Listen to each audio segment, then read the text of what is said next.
कृष्णा। आप सभी भक्तों का दिन शुभ और मंगलमय हो।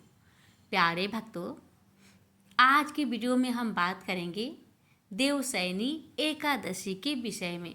भक्तों, हिंदू धर्म में एकादशी तिथि को भगवान विष्णु की पूजा अर्चना करने के लिए सबसे शुभ माना गया है। इस दिन दान, उपासना, उपवास व अन्य शुभ कार्य करने से प्रभु की असीम कृपा बरसती है। यही नहीं, देवी लक्ष्मी का भी आशीर्वाद साधक पर सदा बना रहता है।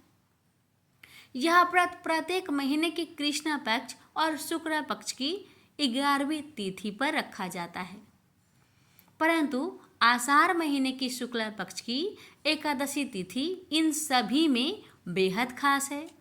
पंचांग के मुताबिक आषाढ़ शुक्ल एकादशी पर देवशयनी एकादशी का व्रत रखा जाता है। इस दिन से चतुर्मास का प्रारंभ भी होता है, जिसमें भगवान विष्णु 4 महीने के लिए योग निद्रा में चले जाते हैं। इस दौरान सृष्टि का संचालन महाकाल के हाथों में होता है।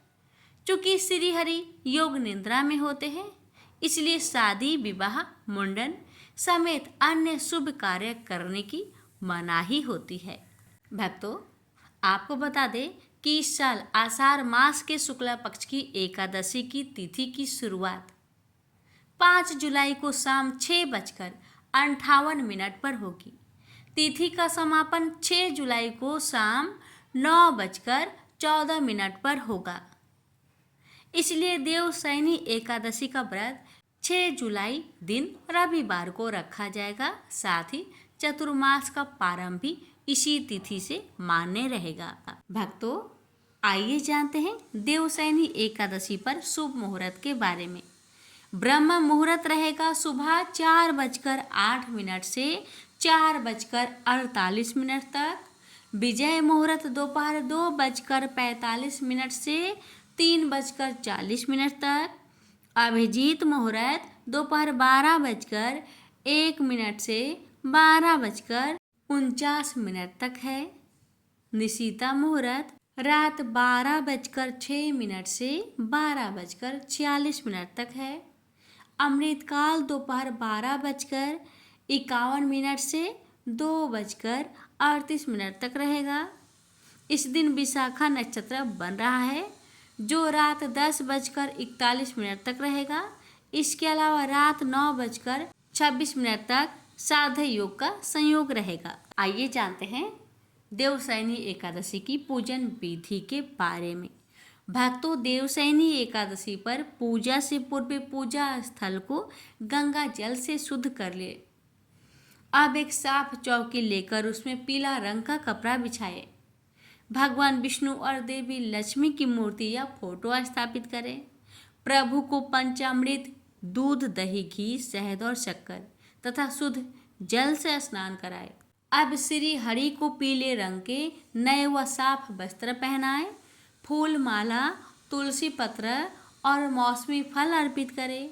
शुद्ध देसी घी से दीपक जलाए और प्रभु के मंत्र का स्मरण करें। देवशयनी एकादशी की कथा अवश्य सुने। अब केले या केसर की खीर का भोग लगाए। विष्णु सहस्त्रनाम का पाठ करें और अंत में भगवान विष्णु जी की आरती करें। अब आइए भक्तों, हम श्रवण करते हैं देवशयनी एकादशी की व्रत कथा। धर्मराज युधिष्ठिर ने कहा, हे केशव, आषाढ़ शुक्ल एकादशी का क्या नाम है? इस व्रत के करने की विधि क्या है और किस देवता का पूजन किया जाता है? श्री कृष्ण कहने लगे कि हे युधिष्ठिर, जिस कथा को ब्रह्मा जी ने नारद जी से कहा था, वही मैं तुमसे कहता हूँ। एक समय नारद जी ने ब्रह्मा जी से यही प्रश्न किया था। तब ब्रह्मा जी ने उत्तर दिया कि हे नारद, तुमने कलयुगी जीवों के उद्धार के लिए बहुत उत्तम प्रश्न किया है। क्योंकि देवशयनी एकादशी का व्रत सब व्रतों में उत्तम है। इस व्रत से समस्त पाप नष्ट हो जाते हैं और जो मनुष्य इस व्रत को नहीं करते वे नरकगामी होते हैं। इस व्रत के करने से भगवान विष्णु प्रसन्न होते हैं। इस एकादशी का नाम पद्मा है। अब मैं तुमसे एक पौराणिक कथा कहता हूँ, तुम मन लगाकर सुनो। सतयुग में मानधाता नामक एक चक्रवर्ती सम्राट राज्य करते थे। उनके राज्य में प्रजा बहुत सुखी थी, किंतु भविष्य में क्या हो जाए ये कोई नहीं जानता। अतः वे इस बात से अनभिज्ञ थे कि उनके राज्य में शीघ्र ही भयंकर अकाल पड़ने वाला है। उनके राज्य में पूरे 3 वर्ष तक वर्षा न होने के कारण भयंकर अकाल पड़ा। इस अकाल से चारों ओर त्राही त्राही मच गई। धर्म पक्ष के यज्ञ, हवन, पिंडदान, कथा, व्रत आदि में कमी हो गई। जब मुसीबत पड़ी हो तो धार्मिक कार्यों में प्राणी की रुचि कहाँ रह जाती है। प्रजा ने राजा के पास जाकर अपनी वेदना की दोहाई दी। राजा तो इस स्थिति को लेकर पहले से ही दुखी थे। वे सोचने लगे कि आखिर मैंने ऐसा कौन सा पाप कर्म किए हैं जिसका दंड मुझे इस रूप में मिल रहा है। फिर इस कष्ट से मुक्ति पाने का कोई साधन करने के उद्देश्य से राजा सेना को लेकर जंगल की ओर चल दिए। वहां विचरण करते करते एक दिन वे ब्रह्मा जी के पुत्र अंगिरा ऋषि के आश्रम में पहुंचे और उन्हें साष्टांग प्रणाम किया। ऋषिवर ने 80 वर्जनों उपरांत कुशल क्षेम पूछा। फिर जंगल में विचरने व अपने आश्रम में आने का प्रयोजन जानना चाहा। तब राजा ने हाथ जोड़कर कहा, महात्मन, सभी प्रकार से धर्म का पालन करता हुआ भी मैं अपने राज्य में दुर्भिक्ष का दृश्य देख रहा हूँ। आखिर किस कारण से ऐसा हो रहा है? कृपया इसका समाधान करें। यह सुनकर महर्षि अंगिरा ने कहा, हे राजन, सब युगों से उत्तम यह सतयुग है। इसमें छोटे से पाप का भी बड़ा भयंकर दंड मिलता है। इसमें धर्म अपने चारों चरणों में व्याप्त रहता है। ब्राह्मण के अतिरिक्त किसी अन्य जाति को तप करने का अधिकार नहीं है, जबकि आपके राज्य में एक क्षुद्र तपस्या कर रहा है। यही कारण है कि आपके राज्य में वर्षा नहीं हो रही है।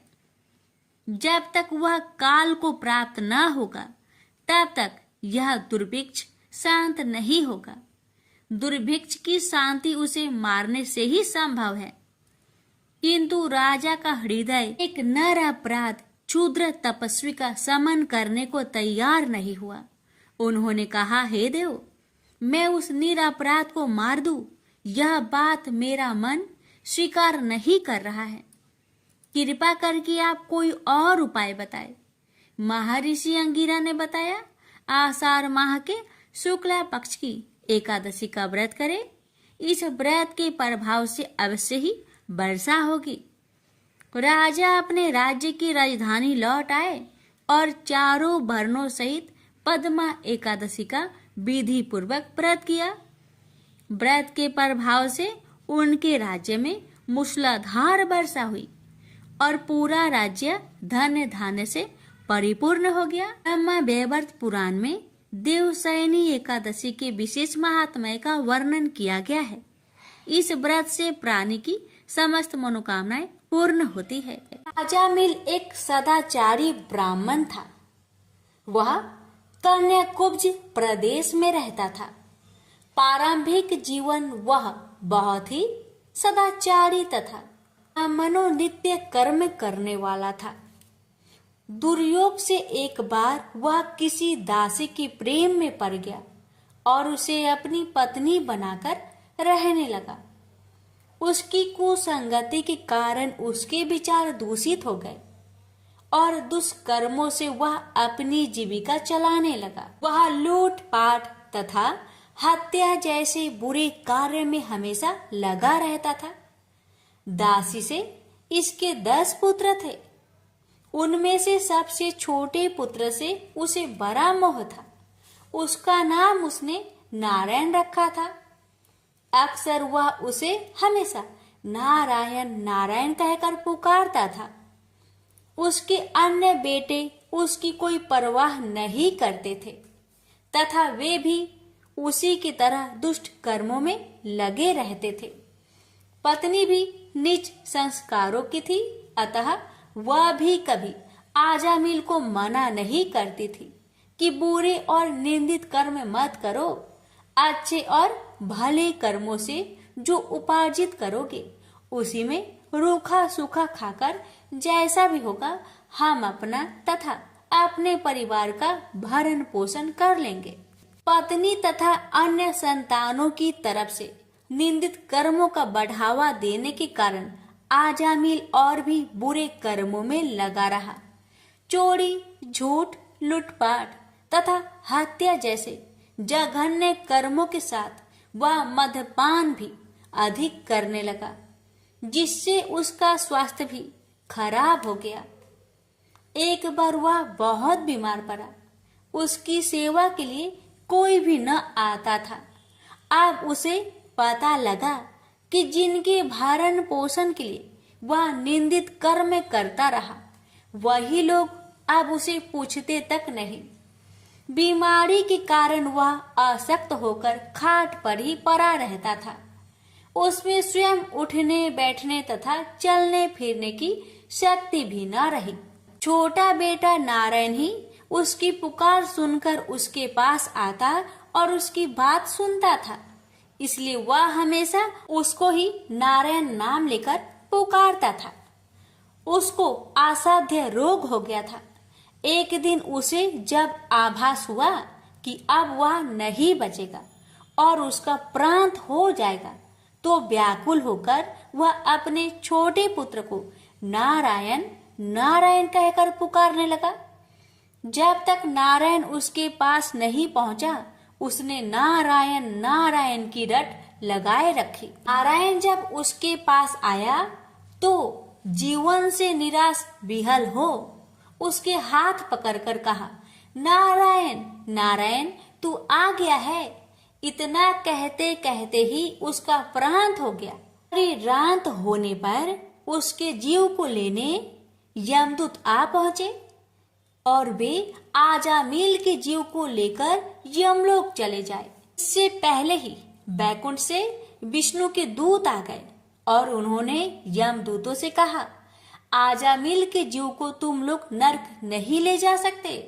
मरते समय इसने कई बार विष्णु को नारायण नारायण कहकर पुकारा था, अतः अब यह जीव स्वर्ग का अधिकारी है। यमदूत हंसकर बोले, इसके सारे जीवन का लेखा जोखा चित्रगुप्त की बही में लिखा है। उसके अनुसार यह पूरे जीवन में हमेशा निंदित और पाप कर्मों में लिप्त रहा है।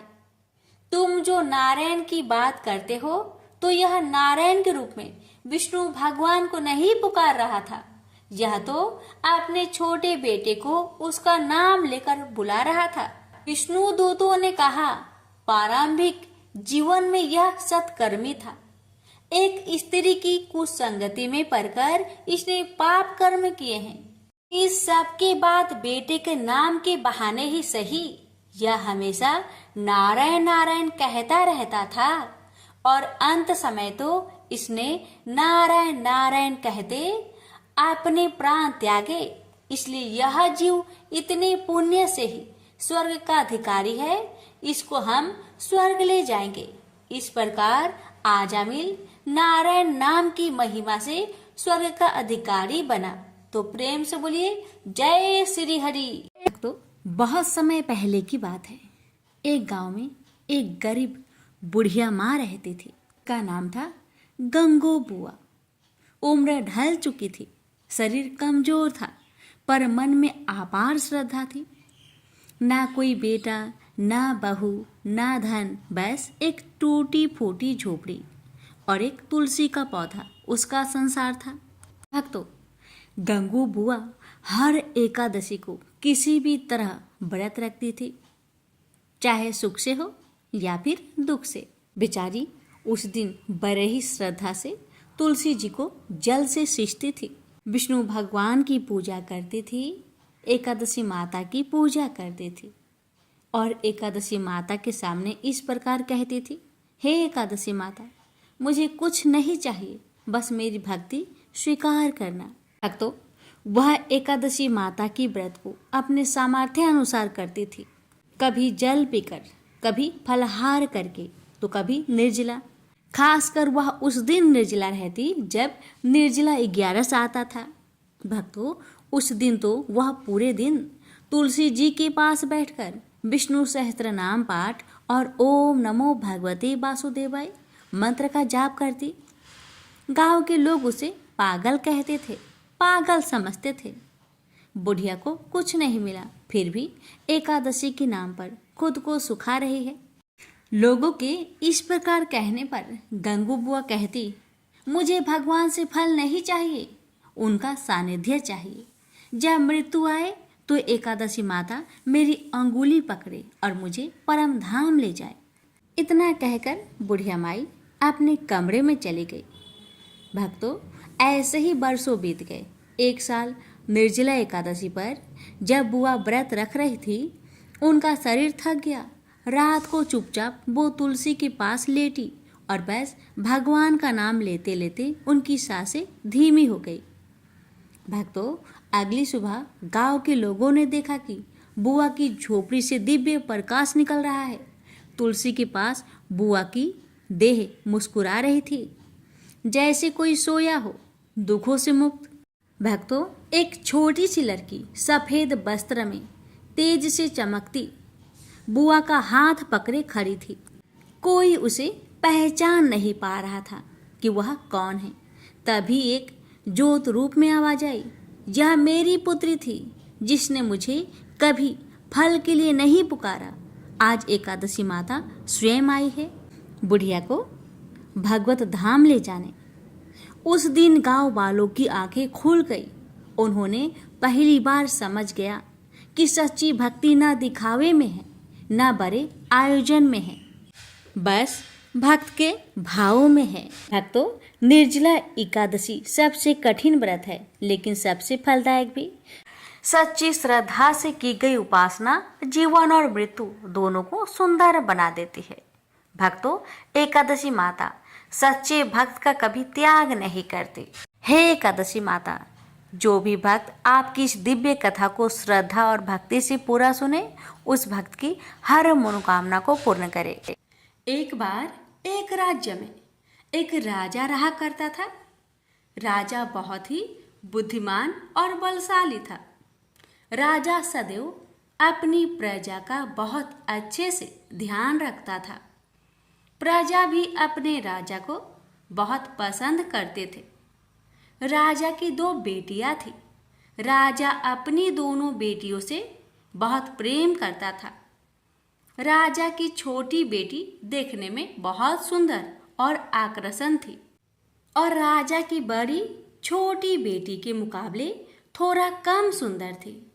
राजा की छोटी बेटी 11 माता की पूजा किया करती थी और सभी लोग राजा की छोटी बेटी से बहुत प्रेम करते थे और बहुत प्रशंसा किया करते थे।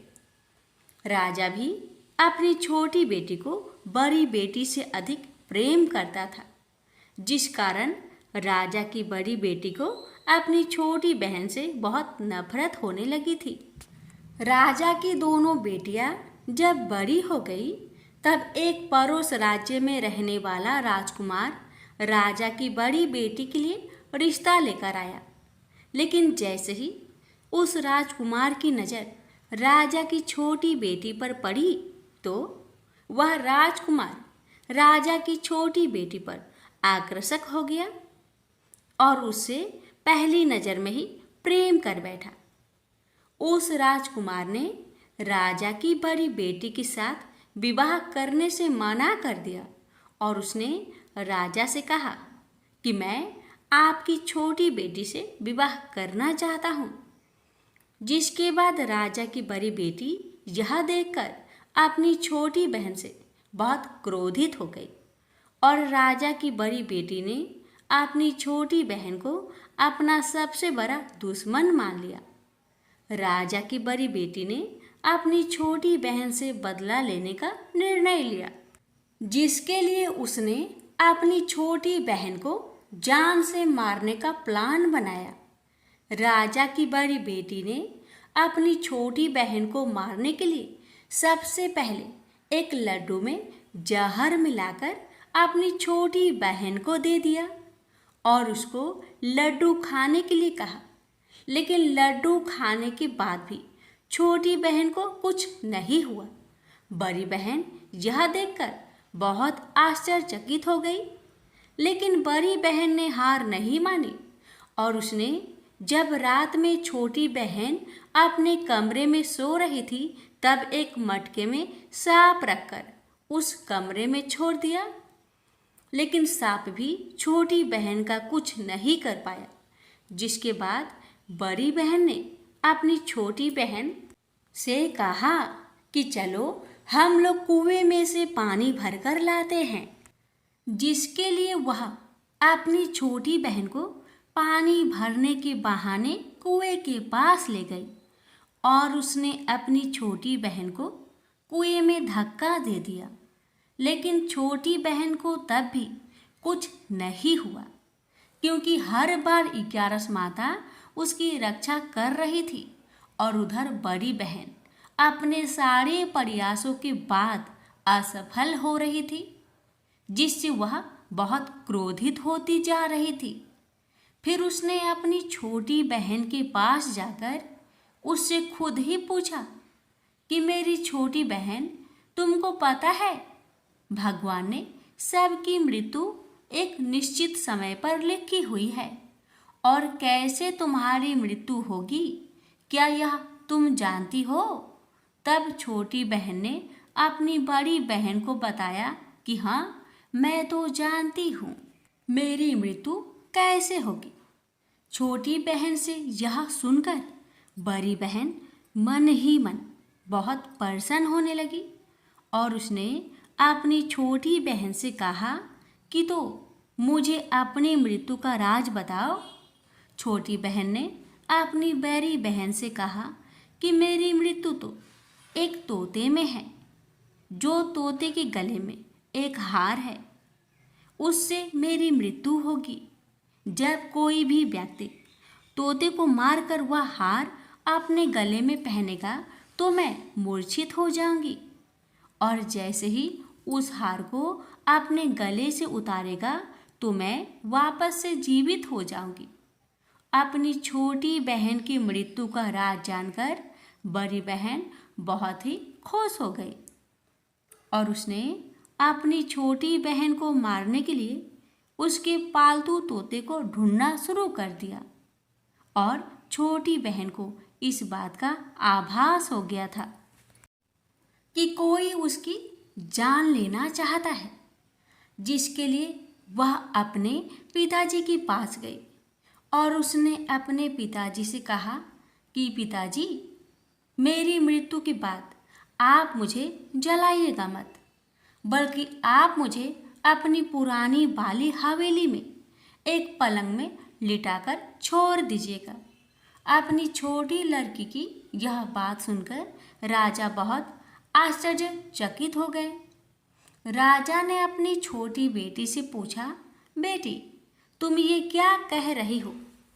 तब राजा की छोटी बेटी ने बताया, पिताजी, समय किसी के लिए नहीं रुका है, कब क्या हो जाए किसी को कुछ पता नहीं है। और फिर राजा ने अपनी छोटी बेटी से कहा कि तुम ऐसी बातें क्यों कर रही हो? 3 दिन में तो तुम्हारा विवाह है। लेकिन छोटी बेटी ने अपने पिताजी को ऐसा करने पर मजबूर कर दिया और उनसे वचन ले लिया। राजा ने भी अपनी छोटी बेटी की बात स्वीकार कर ली और 2-3 दिनों के बाद जब शादी का समय आया तब राजकुमार बारात लेकर राजा के घर आया और राजकुमार और राजा की छोटी बेटी का विवाह शुरू हो गया। जैसे ही राजा की छोटी बेटी राजकुमार के साथ फेरे लेना शुरू करती है तो उसकी बड़ी बहन अपनी छोटी बहन के कमरे में जाकर उसके तोते को पकड़ लेती है और उसको जान से मार देती है। तोते के गले में जो हार था उसको अपने गले में धारण कर लेती है। जैसे ही बड़ी बहन उस हार को अपने गले में धारण करती है तो उधर छोटी बहन 3.5 फेरे ही ले पाती है और वहीं पर बेहोश होकर गिर जाती है। जिसके बाद राजा ने बड़े बड़े दर्द हकीमों को बुलाया और अपनी छोटी बेटी का इलाज करने के लिए कहा। राजा की बात सुनकर वैद्य ने छोटी बेटी को जब चेक किया तो राजा को बताया कि आपकी छोटी बेटी ना तो जीवित है और ना ही मरी हुई है। यह मैं ऐसा पहली बार देख रहा हूँ। राजा ने वैद्य और हकीम को यह बात बाहर बताने से मना कर दिया और उनको कहा कि अगर तुमने यह बात किसी को बाहर बताई तो हम तुम्हें फांसी दे देंगे। राजा ने अपनी छोटी बेटी को पुराने महल में ले जाकर एक पलंग में लिटा दिया और वहां पर कुछ सैनिक को तैनात कर दिया। वापस अपने महल पर आ गया। राजा की बड़ी बेटी अपने पिताजी के पास आई और कहने लगी कि पिताजी, अगर यह शादी संपन्न नहीं हुई तो आपकी इज्जत का क्या होगा? आप कहे तो आपकी इज्जत बचाने के लिए राजकुमार से शादी करने के लिए तैयार हूँ। जिसके बाद राजा ने अपनी बड़ी बेटी की बात मान ली और राजा ने बड़ी बेटी को छोटी बेटी की कपड़े पहनाकर मंडप पर भेज दिया। लेकिन राजकुमार यह जान गया कि यह राजा की छोटी बेटी नहीं बल्कि यह राजा की बड़ी बेटी है। लेकिन जब राजकुमार ने शादी करने से मना किया तो सभी लोगों ने राजकुमार को विवश करके राजा की बड़ी बेटी से बचे हुए फेरे को संपन्न करा दिया और विवाह करवा दिया। जिसके बाद राजकुमार राजा की बड़ी बेटी को अपने महल ले गया। राजकुमार राजा की बड़ी बेटी से ना तो बात करता था, न ही उसको पसंद करता था और ना ही उसके आसपास भटकता था।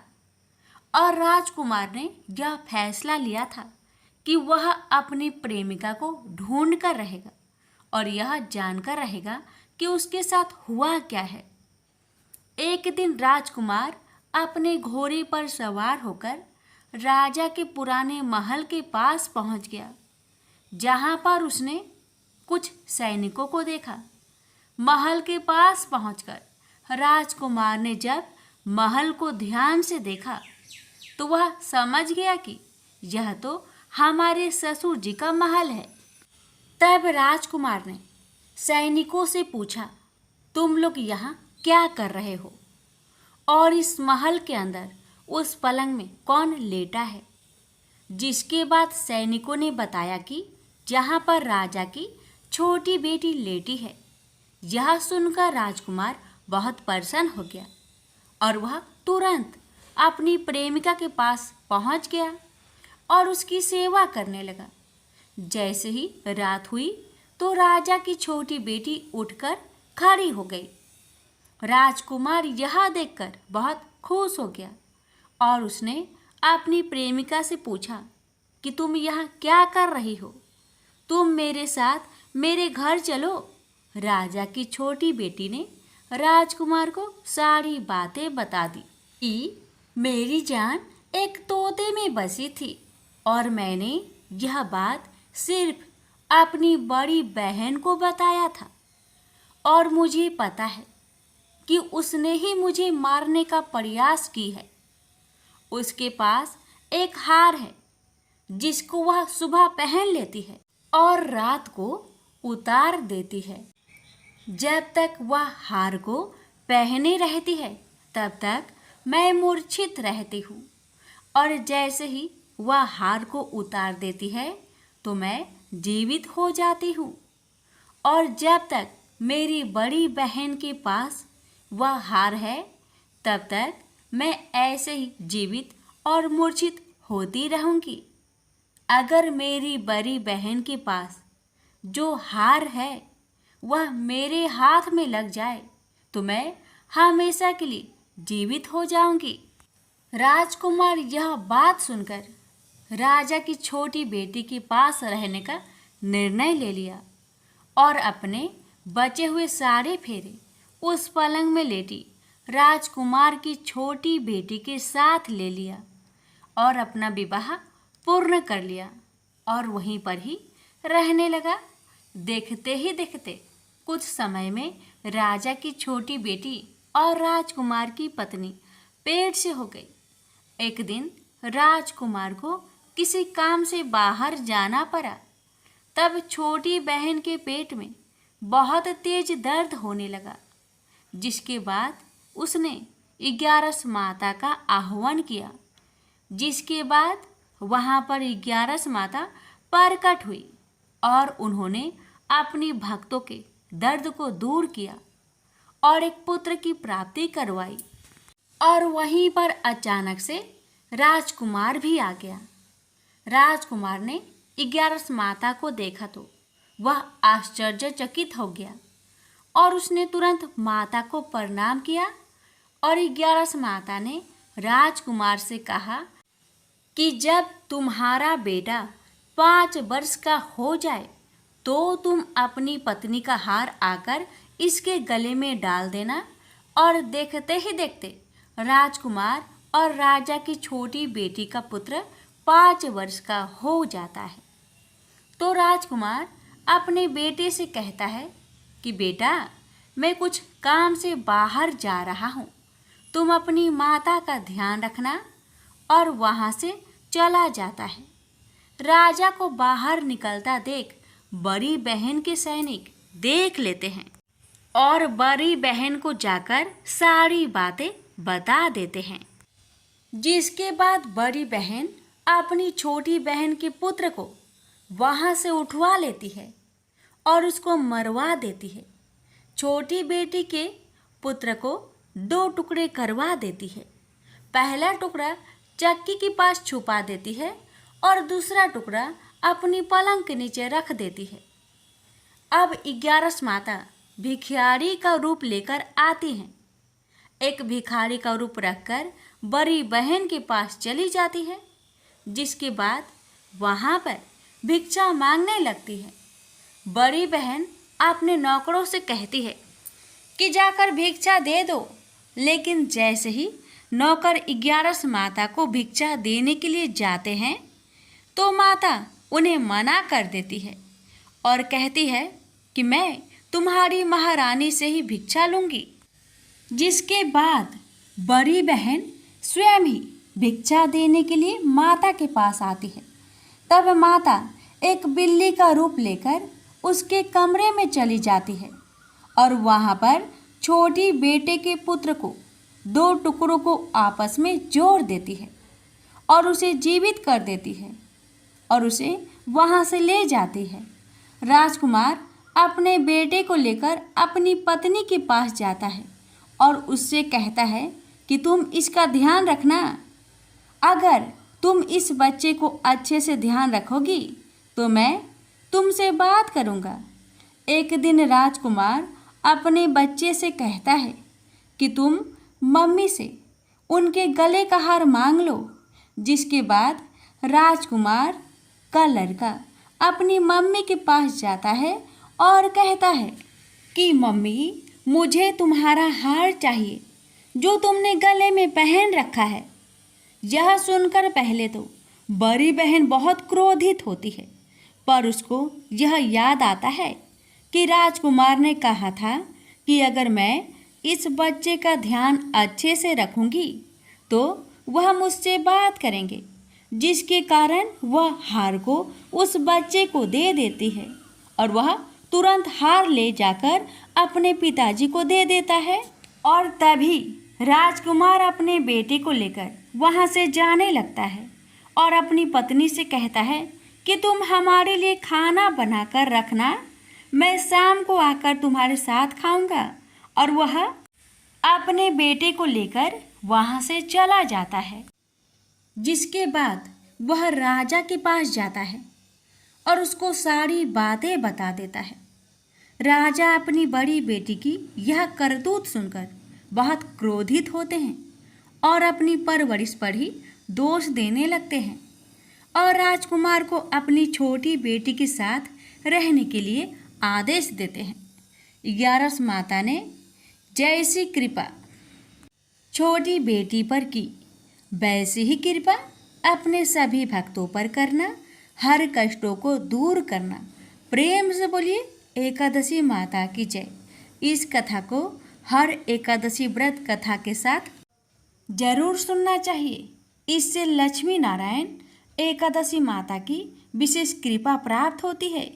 प्रेम से बोलिए लक्ष्मी नारायण की जय, एकादशी माता की जय।